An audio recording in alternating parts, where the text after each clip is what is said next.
అదే మేడం గోధుమ గడ్డి బెడ్స్ ఇవి. ఆ!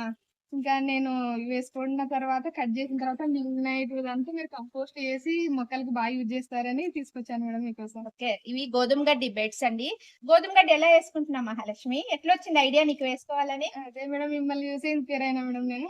గోధుమ గడ్డి గోధుమ వల్ల గడ్డి. యూజెస్ ఏం చెప్పవా? అదే మేడం బ్లడ్ ఇంప్రూవ్ అయితదని చెప్పి నాకు చెప్తారని చెప్పేసి డాక్టర్స్ చెప్పారు. అదే ఓకే. మీరు చెప్పిన సలహాతో గూడా నేనది గోధుమ గడ్డి. వేసుకుంటున్నా. బాగొస్తుందా? ఆ! బాగొస్తుంది. పెద్ద కంటైనర్‌లో వేసినావా? చిన్న చిన్న కంటైనర్‌లా? మామూలు కంటైనర్సే మేడం. చిన్నగా. చిన్నవే. ఓకే. ఓకే. బాగొచ్చింది. అంటే యూజ్ అయిన దానికి చాలా హ్యాపీగా ఉందండి. తర్వాత ఇలాంటివి చాలా ఇచ్చిందనమాట ఈ అమ్మాయి. ప్రతిసారి గోధుమ గడ్డి అయిపోతానే ఇలా బెడ్స్ అన్ని నాకు ఇచ్చేస్తూ ఉంటుంది. గడ్డి వీటిలతో మేము కంపోస్ట్ అయితే చేస్తున్నామండి. అంటే కేవలం ఇసుకలోనే మేమంతా గ్రో చేస్తున్నాము. సో, ఇది కంపోస్ట్ కోసమే ఈ బిన్ అయితే పెట్టాము. ఇలా వేసేస్తుంటాం మట్టిలో. ఇలా మట్టిలో వేసేసి పైకి కిందికి అంటూ ఉంటాము.